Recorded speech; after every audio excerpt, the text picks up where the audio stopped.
Okay, it gives me great pleasure to introduce to you today's guest speaker, Terry McCluney. They spared no expense to getting me here today. I came all the way from the Canary Islands. Today, I'd like to just see a brief show of hands. How many of you have ever had your computer crash or your device crash and you lost data, pictures, whatever it might be? Okay. You have been what the Arabs call trial by fire. You now know what happens when that happens. Everybody else it hasn't had that happen to will agree that, oh, backup's a great idea. You should back up all your files, you bet. But most people do not do it, and that's the sad part. So until you lose that data and find out that you can't get it back, all of a sudden you wished you had done that. So as a result of that, we're going to try to give you a big picture overview of backup. There are several types of backup that you can do. We'll explain them in detail, and it would be greatly appreciated if you might hold your questions, unless it's just burning in the bosom, as they once said. We'll answer it as we go. But in the end, we will have plenty of time for a Q&A session. So with that, we'll take a look here at the next slide. My pointer. Here we go. Can you go back one, Barry? I can't go back. Yes. This just gives you, that's sort of a caricature of what I was talking about. We've covered that. So with that said, we'll go to the next one. Let's just, I'm going to read from the screen. I don't normally do that. Why don't we do backup? Well, here's some of the reasons I think we don't do backup. No one's ever shown you or taught you how to do it.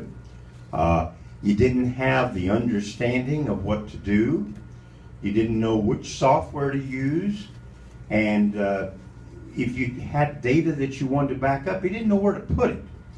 And a lot of people have a problem here with this item.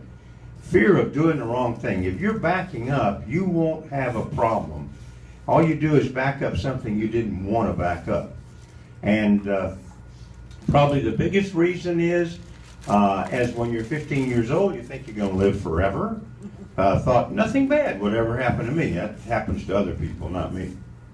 So, not preparing for the storms to come is stinking thinking. And like it or not, if you're anytime user of a device or an iPad or a PC, whatever it might be, and you haven't run into any of these situations, you're living on borrowed time. So let's see what we can do to get a better understanding of what we can do to prepare ourselves from having a problem.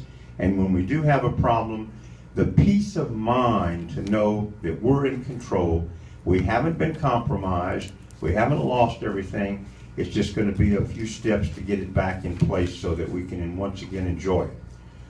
So today there's all sorts of answers in what's called cloud storage. I think we've all come to the point of understanding what cloud storage is. Cloud storage is taking something on your device or computer and putting it through the internet to a safe place that you can retrieve it. Oh, is that called for me? No, it was off. I don't know. Got back on again. Oh. Okay. And so that you can retrieve that information and be able to restore it, or you might be visiting somewhere, children, grandparents, whatever it might be, and there's that photo album that you've saved to the cloud. You can take their computer, log on to that website, and there the pictures are so that you can share them with everybody if you forgot to bring all your pictures with you. So those are just some of the things that cloud storage can do, but most importantly, it does give you peace of mind, and it makes it truly easy and fast recovery, and it is reliable. Cloud storage in the beginning was kind of iffy. Now there's bunches of it that's absolutely free. You don't have to pay for it, and more importantly, it's easy to use. There we go. We're going to have a handout for you, so don't concern yourself with trying to make notes of these various websites. We have a sheet for you in the back to take with you, which will show not only free cloud storage, but also other types of backup devices, which are also free. So, since I'm the king of free, today is only going to be things that are free, not things you have to pay for. But some of these we've all heard about: Google Drive, Dropbox, Mozy, Live Drive, SkyDrive, which is Microsoft, SugarSync. But those are just some of the examples of free cloud storage sites. And there are 3 types of backup that you can use. Maybe 4, but today we're going to just try to focus on the 3 majors. There's disk imaging. Oops. Back me up, please, Barry. My mistake, I'm sorry.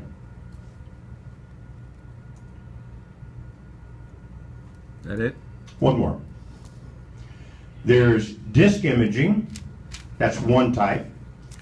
File synchronization. That's another type. And then there's file-based data backup. And it can be hard to decide. So let's take a look at the benefits of each one of these 3 processes. And this way you can get an idea of which one of these is best for you. And maybe it's just not a one-size-fits-all. You may want to use 2 of these methods. But you'll decide that based upon the fact that we're going to tell you what each of them do.